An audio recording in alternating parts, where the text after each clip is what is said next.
చేవెళ్ల అభివృద్ధిని విస్మరించిన పట్లల కుటుంబానికి రాజకీయ సమాధి తప్పదని చేవెళ్ల మాజీ ఎమ్మెల్యే రత్నం అన్నారు.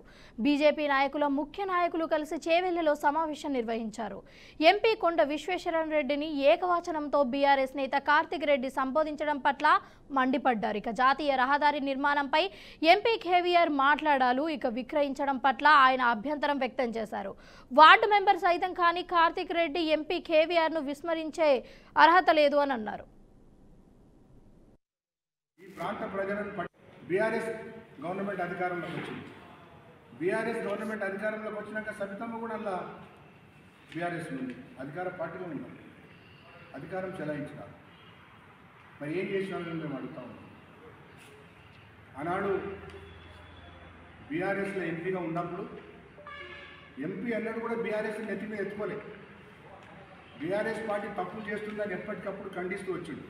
ఈ ప్రాంత ప్రజలను పట్టించుకోవట్లేదు. 111 జీవో మీద కానీ ఈ ప్రాజెక్టుల మీద కానీ అనేక సందర్భాలు ముఖ్యమంత్రితో విభేదించిన ఘనత ఆ రోజు విశ్వేశ్వరరెడ్డి గారికి దక్కింది. మనం చూస్తూ ఉన్నాం. బీఆర్ఎస్లో ఉన్ననాడు ఒక ఎంపీగా హైదరాబాద్ బీజాపూర్ రోడ్డుకు 1000 కోట్ల రూపాయలు శాంక్షన్ చేయించడం జరిగింది. ఆయన ఘనతే ఇది.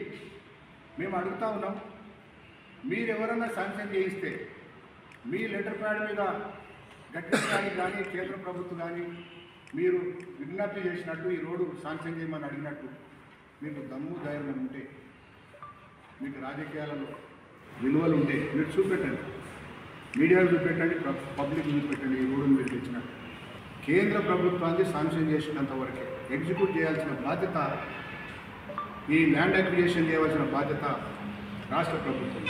డబ్బులు కూడా కేంద్ర ప్రభుత్వం ఇచ్చింది, అయినా మీరు చేయలేకపోయినారు. అంటే మీ ప్రభుత్వం, మీరు దద్దమ్మలు, మీకు చేతగాక ఇలా కొండ విశ్వేశ్వరరెడ్డి గారు ఏం చేసినారు, ఏం తిన్నారని మాట్లాడుతూ ఉన్నారు. మీరు ఆ రోజు రాష్ట్ర ప్రభుత్వం అధికారంలో ఉన్నాడు. ఆ రోజున్న ఎంపీ కానీ కేటీఆర్ గారు కానీ ఆ రోజు వాళ్ళేం బీకిరని మేము అడుగుతా ఉన్నాం. బీఆర్ఎస్